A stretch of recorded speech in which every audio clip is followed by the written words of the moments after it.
இன்றைக்கி கடவுள் நம்மளுக்கு கொடுத்துருக்க வசனம் தானியேல் 1:7. பிரதானிகளின் தலைவன் தானியேலுக்கு பெல்தேசாத்சார் என்றும், அனனியாவுக்கு சாத்ராக் என்றும், மீஷாவேலுக்கு மேஷாக் என்றும், அசரியாவுக்கு ஆபேத் நேகோ என்றும் மறுபெயரிட்டான். இந்த வசனத்தை கொடுத்து கடவுள் என்ன சொல்கிறத பார்ப்போம்.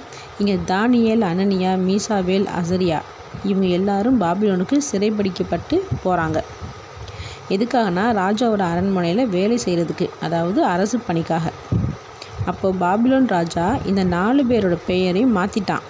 எதுக்காகனா இந்த 4 பேரும் யூதர்கள், தேவனுக்கு பயந்து தேவனுக்கு பிரியமான வாழ்க்கையை வாழ்ந்துட்டு இருக்கிறாங்க.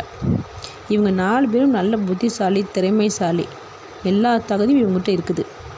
இப்படிப்பட்டவங்கள அரண்மனைக்கு வேலைக்கு வைக்கும்போது முழுசாக இவங்க பாபிலோனியரோட வாழ்க்கை முறை, கலாச்சாரம், பாபிலோனியர்களோட கடவுளை வழிபடணும்னு ராஜா நினைக்கிறான்.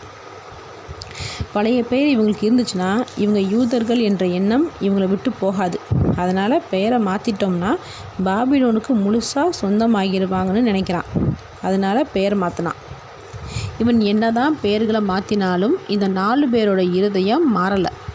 இவங்க தேவனை விட்டு விலகவே இல்லை. கடைசி வரைக்கும் தேவனுக்கு உண்மையாக தான் இருந்தாங்க. இத்தனைக்கும் இந்த ராஜா நல்ல பதவி உயர்வை தான் கொடுத்தான், அடிமையாலாம் நடத்தலை. இப்படி உயரத்தில் இருந்த போதிலும் இந்த 4 பேரோட இருதயம் கர்த்தரை மட்டுமே நேசிச்சிச்சு.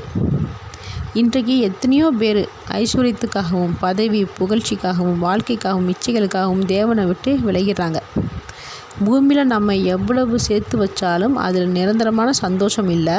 பரத்தில் நம்ம சேர்த்து வைக்கிறதெல்லாம் நிரந்தரமான சந்தோஷம் இருக்குதுன்னு நினச்சனால தான் இந்த 4 பேரோட இருதயம் தேவனுக்கு உண்மையாக இருந்துச்சு. இதை நாமளும் உணர்ந்தோம்னா தேவனை விட்டு என்றைக்குமே விலக மாட்டோம். ஆமேன்.